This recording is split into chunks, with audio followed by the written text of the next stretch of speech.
A fascinating evening on the Pacific coast.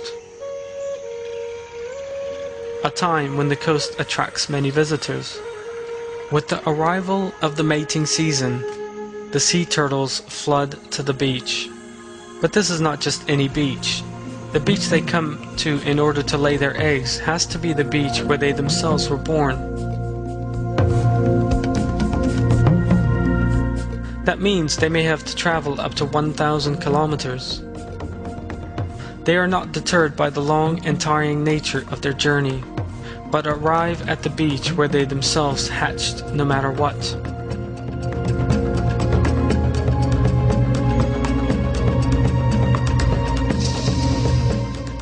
The way that an animal that left the beach as soon as it was born is able to find it again after 20 to 25 years is a truly miraculous phenomenon.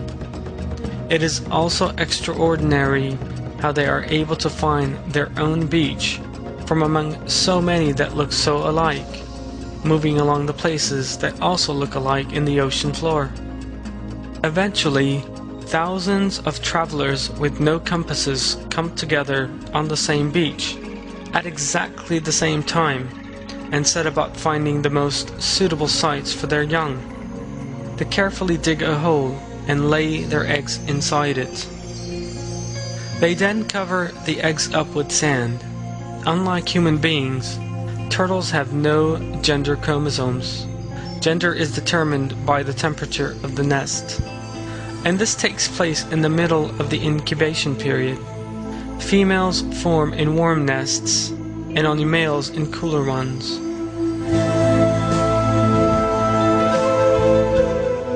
The eggs laid on the beach hatch after between 7 and 13 weeks.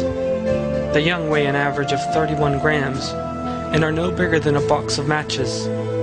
Thousands of baby turtles begin digging away at the sand at the same moment and reach the surface within a matter of a few days.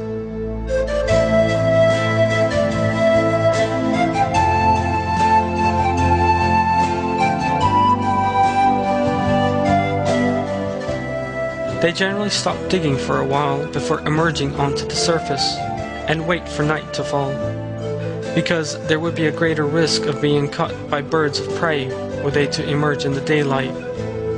It would also be more difficult to move over sand that had been heated up by the sun. As soon as it becomes night, they finish their digging and break through onto the surface.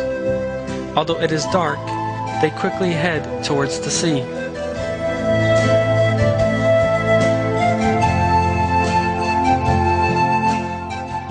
And then leave the beach, to which they will return in 20 to 25 years' time in order to lay their own eggs.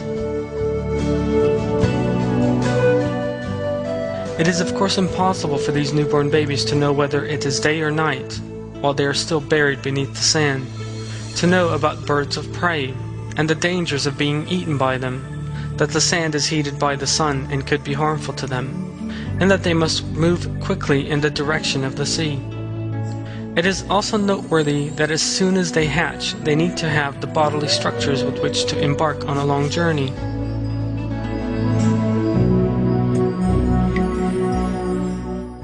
Despite more than 30 years of research, the way that turtles migrate and navigate is still unclear. Yet whatever system they use to achieve this, it is still obvious that they cannot have developed it themselves.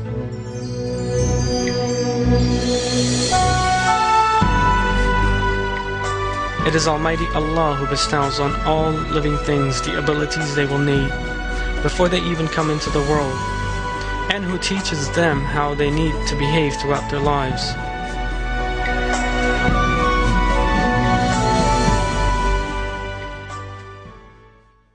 In the alternation of the night and day, and what Allah has created in the heavens and the earth, there are signs for people who guard against evil.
Whales are the largest creatures in the sea.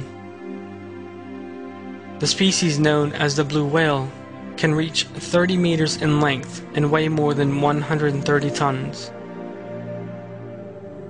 Yet despite being so large and heavy, blue whales can comfortably dive down to the depths of 800 to 1,000 meters and quickly rise to the surface again.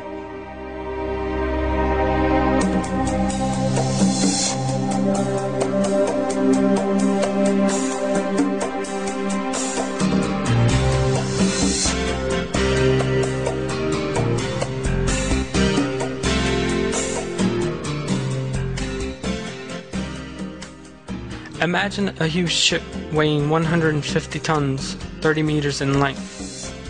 If that ship were to sink and lie on the seabed 1,000 meters down, it would take years of work to raise it to the surface once again. Yet the whale can regain the surface from such a depth in as little as 15 to 20 seconds.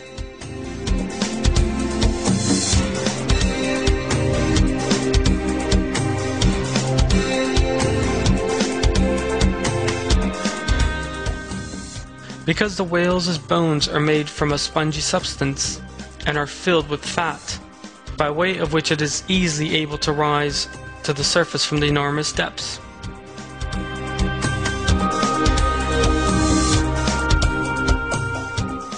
Divers risk the danger of the bends caused by differences in pressure.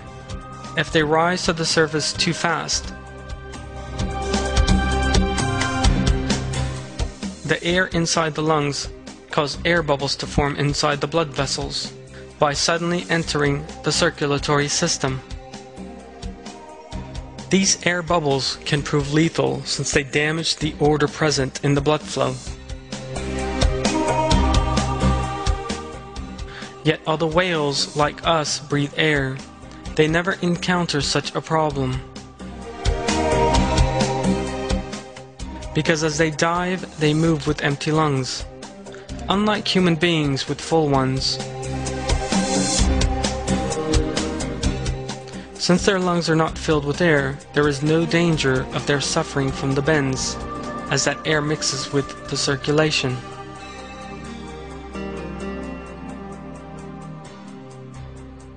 Yet it is here that the real question emerges. If whales who do not fill their lungs with air, how are they able to avoid suffocating from the lack of oxygen? The answers to that question shows us that the whale possess a flawless structure. These animals' muscles contain a high level of the protein myoglobin.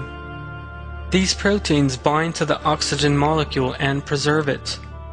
In other words, the oxygen the animal needs is stored directly in its muscles rather than in its lungs.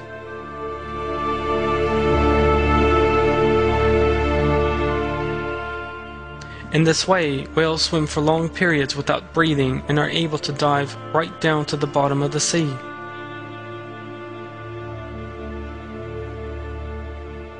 Myoglobin is also found in human beings, but at a lower level, so it does not allow us to swim in the same way. This biochemical arrangement, unique to whales and dolphins, is of course clear proof of a marvelous system in its creation.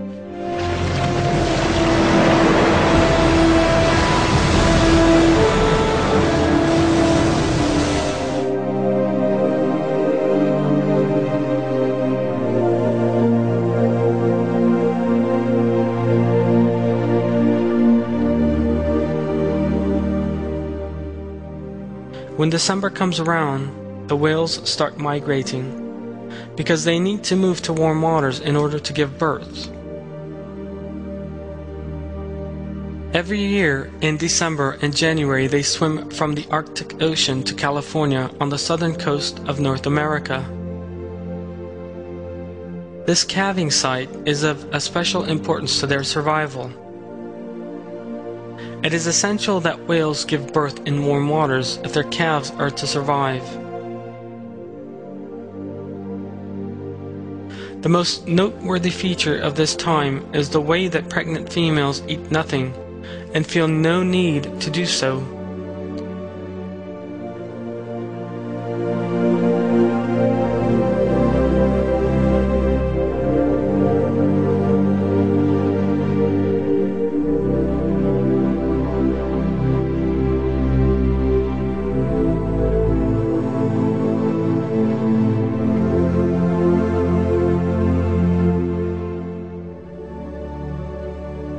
The mother-to-be feeds in the nutritional-rich northern waters throughout the days of the summer.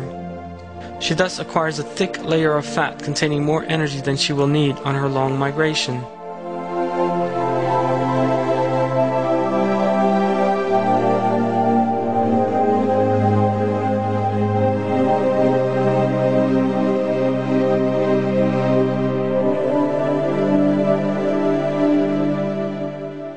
She gives birth as soon as she reaches the warm waters.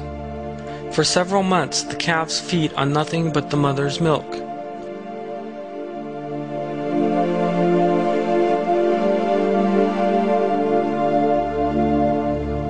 This is